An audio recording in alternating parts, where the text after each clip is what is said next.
अब नवीद सईद का वो जो मर्डर है उसका 2 पैसे मोल नहीं पड़ा। पुलिस ने भी ऑन नहीं किया।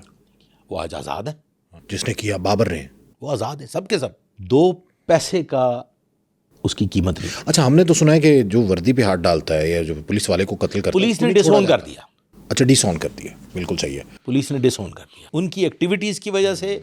और फिर यही वो कहते हैं कि सुबह के तख्त नशीं शाम को मुजरिम ठहरे, एक ही वो क्या हो गया और सब कुछ पलट गया। तो जब ये मामलात पलटते हैं तो फिर नतीजे भयानक हुआ करते हैं। तो जो दूसरे हैं आबिद बॉक्सर, वो भी CCD-1 का सुर्खेल थे।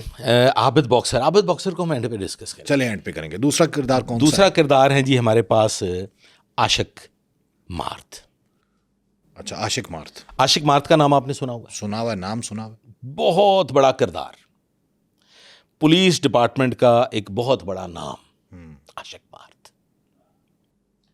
आशिक मार्थ के मुतालिक एक जो बात बड़ी मशहूर थी, ये झंग के रहायशी हैं, वहीं पे पुलिस सर्विस इन्होंने ज्वाइन की और फिर पंजाब कांस्टेबलरी में थे तो इनसे कुछ काम लिए जाने थे।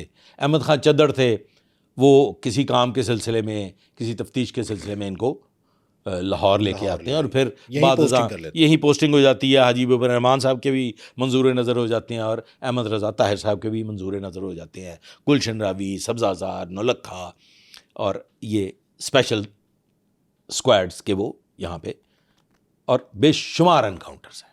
अच्छा, एनकाउंटर जी, एनकाउंटर। आबिद बॉक्सर के भी बहुत करीबी, इकट्ठे मिल के काम किया इन लोगों ने। आबिद बॉक्सर के साथ भी आशिक मार्थ ने मिल के काम किया और कुछ नहीं, कमोबेश कोई 13 एनकाउंटर्स हैं आबिद बॉक्सर की हमराई में आशिक मार्थ के। अच्छा, लेकिन आशिक मार्थ की निस्बत ये मशहूर था कि वो मामलात में लोमड़ी की तरह चालाक और बहैसियत इंसान गीदड़ की तरह बुज़दिल। अच्छा, दलेर शख्स नहीं थे। ठीक है। ये इसके अलावा वो किसी के खैर खा भी नहीं थे। अच्छा, दोस्तों के साथ नहीं थे। दोस्तों के साथी भी नहीं थे। खुद गर्ज थे, सेल्फिश थे। इंतहाई सेल्फिश थे। जुल्म सितम की इंतहा रखी थ्रू आउट अपने करियर में। आशिक मार्थ बेतहाशा एनकाउंटर्स हैं, कोई एनकाउंटर्स अनगिनत हैं, सैकड़ों हैं। मतलब एनकाउंटर्स को अगर आप काउंट करना चाहें तो वो मतलब बिल्कुल सही है। और ये सारे किए पुलिस अफसरान के कहने पे, हाई एप्स के कहने पे। ये सब के सब वो CCD-1। आप ये समझ लें कि ये तय था कि जितने खतरनाक मुल्जमान हैं, जितने खतरनाक डाकू हैं, डकैत हैं, राहजन हैं, उन सब को फारिग करना। बिल्कुल सही है।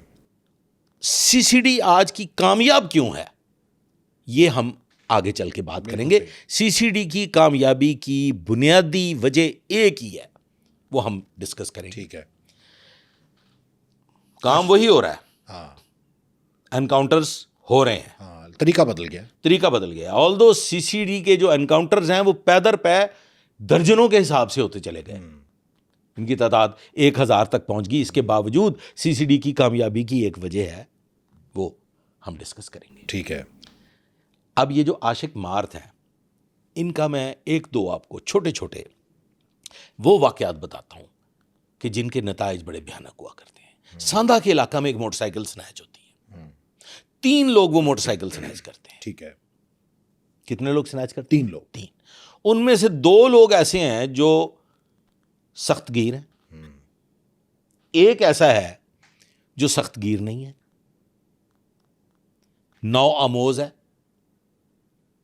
वो जो 2 लोग हैं उनके पास कुछ पैसे भी हैं और जो नया है उसके पास कुछ पैसे भी उसके पास पैसे नहीं है।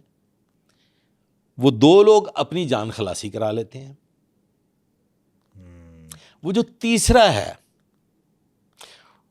उसके पास जान खलासी के लिए, उसको पता नहीं how to deal with the police. वो एक पुलिस ऑफिसर के पास जाता है। ये बात मुझ तक भी आती है। वो पुलिस ऑफिसर वहाँ पे आशिक मार साहब को रिक्वेस्ट करता है कि देना लात हौला रखिया जी, सर जी 2 बंदे तुसी छड़ देते ने, ਹਾਂ ਤੇ ਇਹਦਾ ਤੇ ਕਸੂਰ ਵੀ ਇੰਨਾ ਨਹੀਂ ਹੈ। ਇਹਦਾ ਤੇ ਇੰਨਾ ਕਸੂਰ ਵੀ ਨਹੀਂ ਹੈ, ਤੇ ਲੱਗਦਾ ਤੁਸੀਂ ਇਹਨੂੰ ਚਲਾਨ ਕਰੋਗੇ ਇਕੱਲੇ ਨੂੰ ਹੀ मोटरसाइकिल स्नैचिंग च, तो ज़रा हाथ हौला रखिए जी। जो इसने किया है वो उस हद तक इसको आप रखिएगा। आशिक मार साहब उसकी कोई बात नहीं सुनते, पुलिस ऑफिसर की नहीं सुनते। वो पुलिस अफसर मुझे भी फ़ोन करता है कि सर आप ही मार साहब को कह दें। वो जो बताता है मुझे, मेरे रोंगटे खड़े हो जाते हैं। वो कहता है जी कि ये जो शख्स है इसकी 7 बहनें हैं और ये 7 बहनों का इकलौता भाई है। अगर कोई ख़ास मेहरबानी हो सकती है तो करवा दें, कि इसको कहीं वो लंबी चौड़ी फहरिस्त ना बना दे मुकदमा जो इसने किया ना डाल दे इस पे। मैं भी फ़ोन करता हूँ आशिक मार साहब को कि सर इतने हाथ हौला रखना, उन्ना की करना जिन्ना कहने कीता है। और वो मुझे कहते हैं इट्स ओके फाइन, ऐसे ही होगा। ये शाम का वक्त है, को 8 बजे का या 9 का होगा। रात 11 बजे मुझे कॉल आती है उसी पुलिस अफसर की कि वो 7 बहनों के इकलौते भाई को इनकाउंटर में मार दिया गया। और आपकी रात 8 बजे बात हुई है कि हाथ हौला रखना, और दूसरे ने भी यही कहा।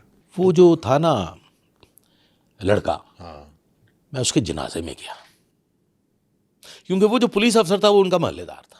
आप ज़रा करीब से जानता था वो। मैं उसके जनाजे में गया।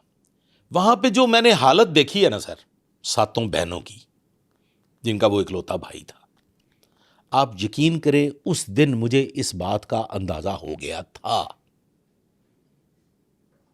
कि आशिक मार्थ भले बहुत बड़ा क्राइम फाइटर, भले क्राइम के अगेंस्ट एक बड़ी जंग लड़ने वाला जंगजू, अब इसका सवाल शुरू हो जाए, लेकिन अब आशिक मार्थ के साथ अच्छा नहीं होगा। फाइनली आशिक मार्थ साहब को महकमे ने डिसोन किया एक वक्त में आके। आशिक मार्थ साहब बर्खास्त हुए।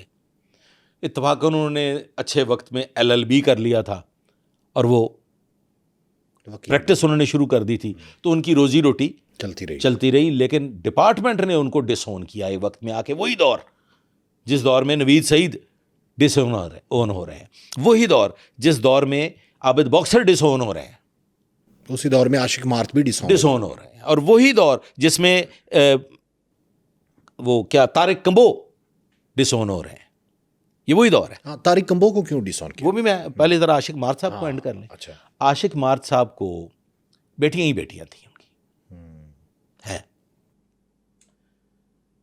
उनके जायदाद के मसाइल बन गए, उनको कत्ल कर दिया उनके ही एक करीबी रिश्तेदार ने, जो कि इश्तिहारी मुजरम था। आशिक मार्थ साहब, उनके कत्ल का भी कुछ नहीं बना, क्योंकि डिपार्टमेंट पहले डिसोन कर चुका था। फिर उनके ख़ानदान में वो जायदाद के मसाइल बने और उनके बच्चे लावारिस हो गए।